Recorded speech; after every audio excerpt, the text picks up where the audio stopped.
guys, it's Aoife from Words of Clover, and I'm here to talk about the books that I read in the second half of April. So the first book I read since my last wrap up that I did, which I will leave linked up above if you haven't watched that yet. The next book I finished was Detransition Baby by Torrey. This is a book that I had my eye on for a while. It was also longlisted for the Women's Prize, and then conveniently it was also the April pick for Lauren and the Books, her Patreon book club, which I am part of. So it was really nice to be able to read this as part of a book club. We had a really amazing discussion at the end of the month about this, and it was just really great to be able to talk about this book with a lot of people, because it's definitely one that brings up a lot of opinions. There's a lot to talk about with this book. So if anyone is in a book club and is looking for books to read, I would say this one is a really great one, just to get people talking. So this is a book that we follow three different people, two people in particular, and we are following Ames, who is a detransitioned trans woman, and he ends up getting his girlfriend, who also happens to be his boss, pregnant, and it is an unplanned pregnancy. Ames didn't think that he would be able to get a woman pregnant because of the hormones he took when he was a trans woman. He also has like a lot of conflicted feelings about being a father figure, not so much a parent, but being in particular the father. And throughout this book he's kind of really having to deal with a lot of this, and he ends up bringing in his ex-girlfriend Reese, who's also a trans woman, and she has always wanted to be a mother. So Ames, Reese and Katrina end up in this kind of strange kind of three-way relationship in a way, and they all have to figure out how they want to parent this child together. But this book is very much an exploration on kind of what it means to be a parent, and kind of exploring bashing, I guess, the normativity of what parents, like what we think parents should look like, what do real families look like, how families are all different, how parenthood is different for everyone, kind of those conflicting feelings around gender and identity. And we're following Ames and Reese in particular as they explore kind of their kind of strange relationship with each other. They've been separated from each other for a while, but there's still a lot of feelings there between them. And then also Ames is also struggling with a lot through his detransition as well. So this book was just really, really good in terms of everything that I was learning from it. I feel like I've never really read a book that explored kind of gender identity in a way that this did, and particularly like what a trans experience is like. It was really well written, and this is a debut novel, and I just cannot wait for what Torrey comes out next, for this is her debut novel. Her next books are going to be absolutely amazing, because like while this was a really, really good book, I can understand why it didn't end up being shortlisted for the Women's Prize, because I do feel there were some bits and pieces on it that just could have been better. I feel like I wanted more from all of the characters. I feel like when it ended, I wasn't particularly satisfied with that ending, and it also only actually takes place around like 3 months into the pregnancy, so it kind of ends at around 12 weeks of the pregnancy. And I was, when I picked this up, I thought we were going to get the entire pregnancy and maybe a little bit of them as parents with like a baby. I'm kind of disappointed I didn't get to see that. I would have liked to have seen throughout like the entire pregnancy. So I gave this one a 3 out of 5 stars, but it is a really interesting book, and I definitely recommend people pick it up if they are at all intrigued. And as I said, it would be an excellent book for a book club. The next book I read was a historical fiction book, and that was The Prophets by Robert Jones Jr. This is a book that I got via NetGalley, and this was just an absolutely beautiful book. This is, as I said, historical fiction following the lives of the slaves on this particular plantation, and we are in particular following the lives of these two boys called Samuel and Isaiah. I think they're around in their early 20s. They have a very close relationship with each other. They love each other. They're in a romantic and sexual relationship with each other, and they really only have each other. They don't have their mothers and fathers. They don't even know who they are. They were separated when they were very young, and now they are living this kind of really horrific life on this plantation as slaves, and they find comfort and love in each other. And we are following the other people on this plantation. We are following how the other slaves see Samuel and Isaiah, and kind of how they treat them, and then how another slave ends up getting to know the Bible and gets into a bit of preaching, and he ends up starting to preach against Samuel and Isaiah.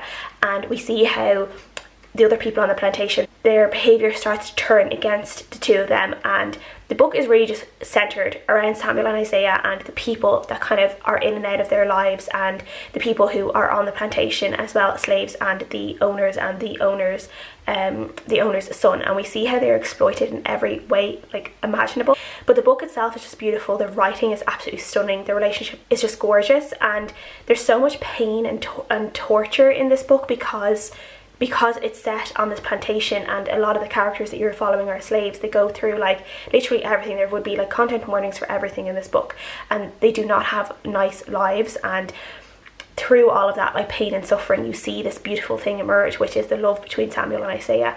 And I just really loved how all that was done. There's a little bit of magical realism in this book as well, and yeah, I just really enjoyed it, and I gave it a 4.5 out of 5 stars, and I really recommend it for people. The next book I finished reading was an audiobook that I was reading in April, and that was Know My Name by Chanel Miller. This is a non-fiction book that follows Chanel's account as she was the victim in the Brock Turner sexual assault case that was very big news a few years ago. And Chanel, before she brought out this book, she was only known as Emily Doe. She released this victim impact statement that went completely viral. I remember being in work at the time and covering her statement and the reaction to it, because Chanel wrote this book to kind of talk about her experiences as someone who has gone through sexual assault, someone who's gone through the system of it being put through court, having her reputation tarnished in court.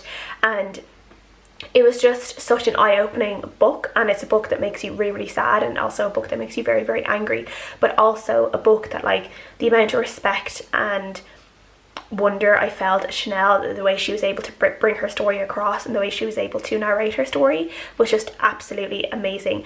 She narrates the audiobook herself, so I would 100% recommend people check out the audiobook because she does a great job, and I feel like there are particular parts of the story where you can really feel the emotion in her voice when she's speaking about particular parts of her own story.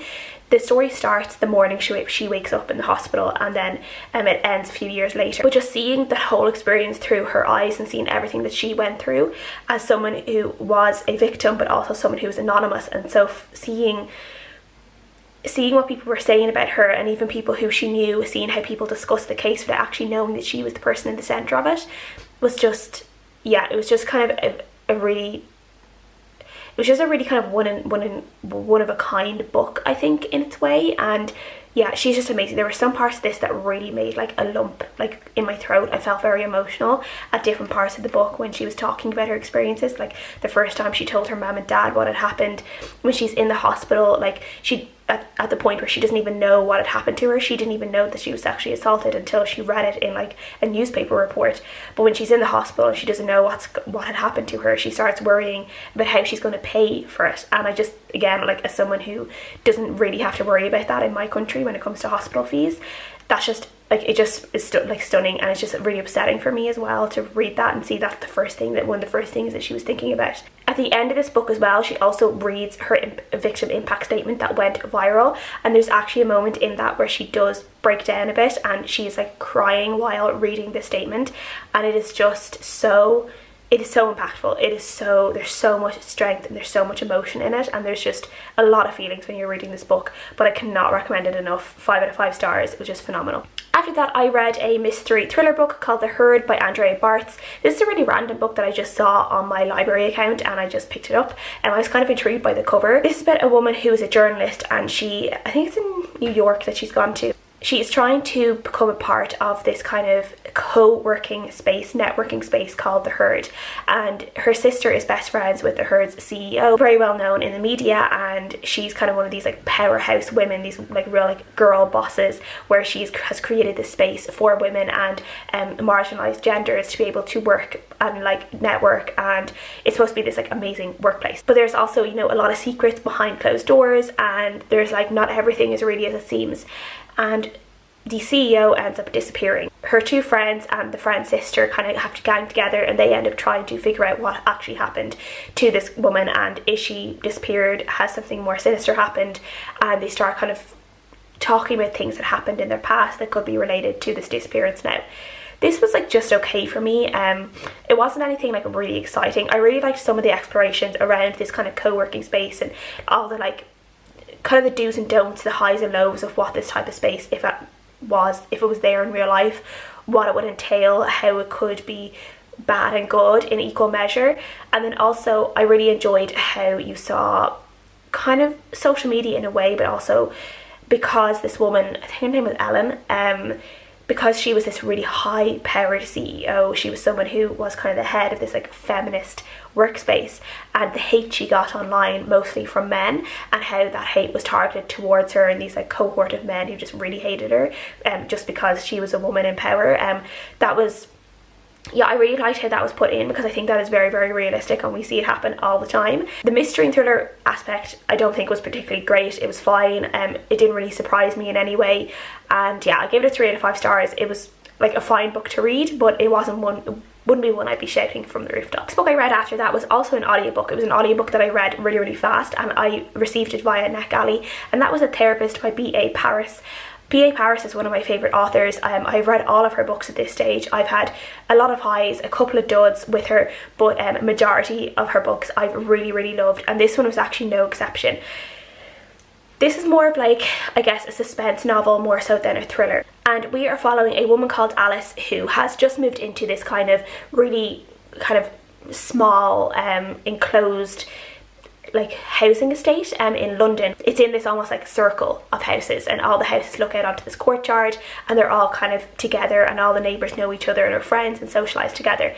And they've moved into this house, and Alice, you know, she kind of feels a little bit left out a little bit. She doesn't really know the rest of her neighbours, and then she ends up discovering that the previous occupant of the house was actually murdered in the house, and she ends up kind of becoming obsessed with this girl called Nina who had lived in this house and what had actually happened to her. She doesn't believe that the person who had been caught for the murder was actually the murderer, so she ends up kind of starting to look into it herself. She starts asking questions around the neighbours, and more you feel like there are secrets being held. The neighbours aren't saying like as much as they should be saying. They're keeping secrets, and there's just something not right with this circle of houses. I just really enjoy this. I think B.A. Paris just writes really great suspense novels. I think she creates the atmosphere and the tension and the build up really, really well. Her novels are always really, really like well paced. It was fast. Even on an audiobook, it was just a really gripping listen. I just always wanted to pick it up and start listening to it.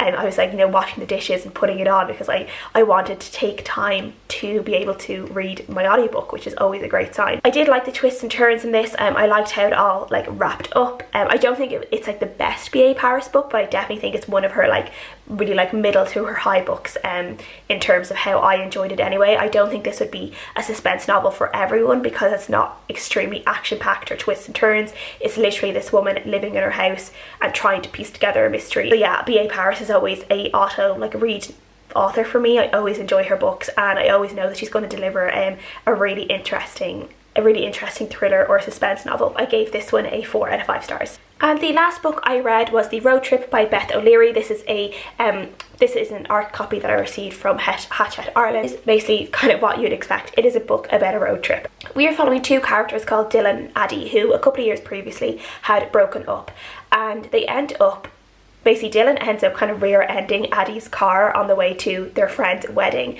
and their car is busted, so Dylan and his best friend Marcus have to hop in with Addie, her sister, and another wedding guest in this tiny little Mini. Everything that you think could go wrong goes wrong, and all the while there is this like incredibly awkward tension in the car between Addie and Dylan, and then also Addie and Marcus, the best friend, and then Dylan and Deb, who is Addie's sister. And yeah, we kind of go back and forth, and we start finding out how Addie and Dylan's relationship started, and then what eventually broke them up, and then we go to the present timeline and seeing how they're dealing with being in each other's vicinity again, and how those kind of old feelings are starting to crop up. I haven't read The Switch, but I've also read The Flat Chair, and I think Beth O'Leary's writing, while it's good and there's nothing particularly wrong with it, and there's loads of comedic moments in her books that you could really laugh out loud moments that I really enjoy. I think in general her storylines don't wow me or don't connect with me the way they do with other people that I've seen. Like, a lot of people really love her writing, and I always leave her stories feeling like just okay about them, and this one was no exception to that. I actually felt a little bit bored throughout this book sometimes, because like we're really just like on this road trip, and just kind of like these two people who are just kind of being annoying around each other, and then Dylan's friend Marcus is just, sometimes he's just a little bit unbearable, and I couldn't help but think that they're all just like really privileged people, like just being arseholes basically. I think for the main love interest, you want to feel some way attracted to them, or some way, you know, enamored by them, and I didn't feel like that at all with Dylan. I actually found him like quite unattractive and quite repulsive at times, just because his character just didn't like, yeah, I just wasn't attracted to his character at all, which is just, you know, something personal with me, I guess. This book does touch on a topic around consent and sexual assault, which I thought was done really, really well. And there was a really good line at one point around consent and about how consent is something that is always flowing, and it kind of can be taken away at any time, and it needs to be respected at all times during any interactions. And I just really, really loved that, and I love the way it was just came across in the book. I thought it was very, very strong. There is a little bit at the end that like to do with a character around kind of mental illness and depression, and I kind of feel like it was just thrown in at the end and it wasn't really explored as well as it could have been. And it was very obvious throughout the book that what this character could be suffering from something like that.